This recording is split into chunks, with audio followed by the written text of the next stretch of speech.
માણસની આટલી હલકી વિચારધારા હોય એને પક્ષમાં શું કામ રાખવા જોઈએ? સમાજને જ્યારે નડતરરૂપ માણસ હોય એને રાજકીય પ્રાવધાન શું કામ આપવું જોઈએ?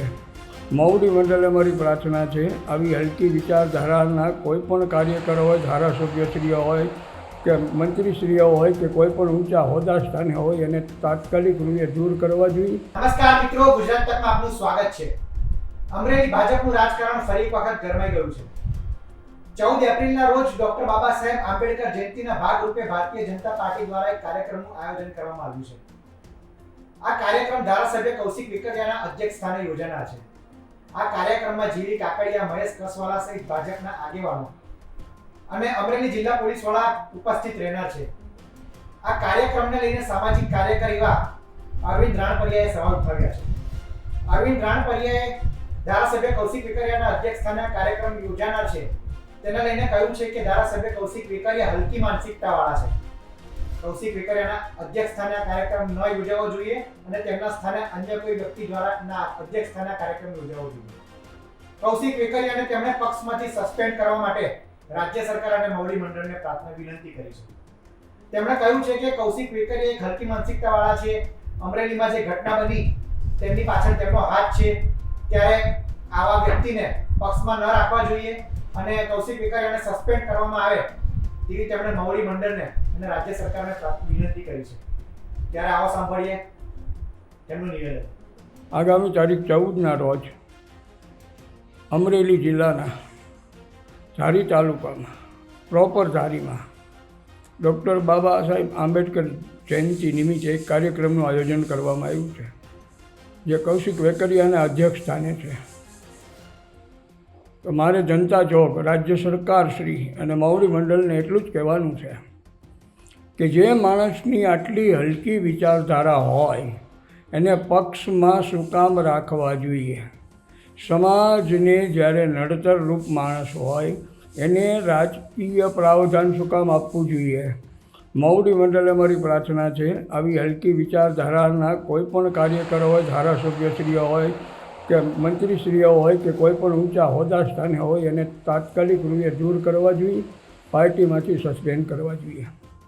રહી વાત આ કાર્યક્રમની અંદર જે કોઈ ઉપસ્થિત રહેવાના છે માન્ય ધારાસભ્યશ્રીઓ જેવી કાકડિયા, એણે એવું કીધેલું કે આ દીકરી અમારા વિસ્તારની નથી. એ બાબતે એને પ્રશ્નોત્તરી કરવામાં આવશે આવતીકાલે. કસવાલા, જેણે ભાંગડા જ વાંચ્યા છે, ખોટું કેવી રીતે બોલવું એ બાબતે એને પ્રશ્નો કરવામાં આવશે. જનક તળાવિયા, એને કોઈની દીકરીઓને કેમ ફસાવવી, કેવી રીતે એનો દુરુપયોગ કરવો અને કેવી રીતે ફેંકી દેવી. અને મને મીડિયાના માધ્યમથી જાણવા મળેલ છે કે જે દીકરી સાથે એને અન્યાય કર્યો છે, જે દીકરી સાથે એને દુર્વ્યવહાર કર્યો છે, શરીર સંબંધો બાંધ્યા છે, એનાથી તે દીકરીનો જન્મ થયો છે અને એ જે દીકરી ભોગ બની છે DNA ટેસ્ટ કરાવવા માટે પણ તૈયાર છે. તો એ બાબતે એમને પ્રશ્નોત્તરી કરવામાં આવશે. ભરતભાઈ સુતરિયાને માપમાં રહેજો.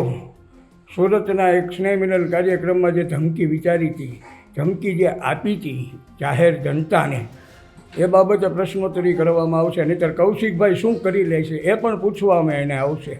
માટે રાજ્ય સરકારશ્રી અને મૌડી મંડળશ્રીને મારી પ્રાર્થના છે, કાર્યક્રમનો વિરોધ નથી, બાબા સાહેબ આંબેડકરને જયંતિ ઉજવવી જ જોઈએ, પણ આવા હલકી વિચારધારાના માણસોના અધ્યક્ષ સ્થાને નહીં. અને અમરેલી એસપી શ્રી પણ કાર્યક્રમમાં હાજર રહેવાના છે, એનું પણ લિસ્ટમાં નામ છે. તો ગુજરાત રાજ્યની પોલીસ જે પાયલ ગોટીકાંડમાં ખરેખર નિર્દોષ છે એને પણ પ્રશ્ન પૂછવામાં આવશે એસપી સાહેબને કે તમારો દુરુપયોગ કૌશિક વેકરિયાએ કેવી રીતે કરાવ્યો પોલીસનો. ગૃહ રાજ્યમંત્રી હર્ષ સંઘવી સાહેબે કેવી રીતે દુરુપયોગ કરાવ્યો એ મારા માનવા પ્રમાણે સંજય કેરાત સાહેબે અને વિકાસ સહાય સાહેબે ખુલ્લેઆમ જનતાના હિતમાં જાહેર કરવું જોઈએ કે ખરેખર આ લોકોએ કેટલો દુરુપયોગ કર્યો છે પોલીસનો. આજે મારી પોલીસ, ગુજરાત રાજ્યની પોલીસનો વિશ્વમાં ડંકો વાગતો હતો. આજે એ જ પોલીસને નીચું જોવાનું થયું છે. જેના થકી નીચું જોવાનું થયું છે એને ખુલ્લા પાડવા જોઈએ. અને મેં મુખ્યમંત્રીશ્રીને પણ એક લેટર લખેલો છે કે આ કાર્યક્રમ વિશે. માટે ગુજરાત રાજ્ય અને ભારતીય જનતા પાર્ટી મહુડી મંડળને મારી પ્રાર્થના છે કે કૌશિક વેકરિયાના અધ્યક્ષસ્થાને આ કાર્યક્રમ રદ કરવામાં આવે. જન્મજયંતિ ઉજવવાની છે પણ એના નહીં, કોઈ પણ મા બેન દીકરીઓ આંબેડકર બાબાના પરિવારમાં હોય એ દીકરીઓના અધ્યક્ષસ્થાને જન્મજયંતિ ભારે ઉલ્લાસભેર આખા ગુજરાત રાજ્યમાં ઉજવાય એવી હું શુભેચ્છા પાઠવું છું. જય આંબેડકર. જે ભારત દેશનું સંવિધાન જેને લખ્યું છે એ સંવિધાનનું અપમાન ન થાય એની કાળજી રાજ્ય સરકારશ્રીએ રાખવી જોઈએ, મહુડી મંડળે રાખવી જોઈએ. અને હું માનું છું કૌશિક વેકરિયા જેવી હલકી વિચારધારા ધરાવનારા કોઈ પણ કાર્યકરો ધારાસભ્ય જેવા હોય એને પક્ષમાં સસ્પેન્ડ કરવા જોઈએ, જેથી કરીને પક્ષની ગરિમા જળવાઈ રહે. તો અરવિંદ રાણપરિયાએ અમરેલી જિલ્લા પોલીસ વડા પર પણ સવાલ ઉઠાવ્યા છે અને તેમણે કહ્યું છે કે તેમના કાર્યક્રમ જે ધારાસભ્ય કૌશિક વેકરિયાના અધ્યક્ષ સ્થાને યોજાઈ રહ્યો છે તેમાં ન જવું જોઈએ, તેમના સ્થાને અન્યના અધ્યક્ષ સ્થાને કાર્યક્રમ યોજાવો જોઈએ. અને તેમણે એવી પણ માંગ કરી છે કે પોલીસનો જે સમગ્ર ઘટનામાં રોલ હતો તે ઉજાગર થવો જોઈએ. જિલ્લા પોલીસ વડામાં પણ આ ઘટનામાં સંડોવણી હતી અને પોલીસની કામગીરી પર પણ તેમણે સવાલ ઉઠાવ્યા છે. તેમણે માંગ કરી છે કે ડીજીપીએ અને ગૃહમંત્રી હર્ષ સંઘવીએ સમગ્ર ઘટનાનો ખુલાસો કરવો જોઈએ અને પોલીસની કામગીરીનો શું રોલ હતો, પોલીસનો શું રોલ હતો અમરેલીની ઘટનામાં તે ઉજાગર કરવી જોઈએ.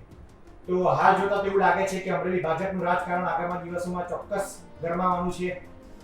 મહુડી મંડળ આને લઈને શું એક્શન લે છે, આગામી સમયમાં અરવિંદભાઈ શું પગલાં લે છે. 14 એપ્રિલના રોજ જે આંબેડકર જયંતિના નિમિત્તે ભાજપનો જે કાર્યક્રમ યોજાનારો છે તેમાં ગરમ માહોલ રહેશે તેવી પૂરેપૂરી સંભાવના છે. આ રિપોર્ટમાં બસ હાલ આટલું જ. ગુજરાતના તમામ મહત્વના સમાચાર માટે આપ જોતા રહો ગુજરાત તક. નમસ્કાર.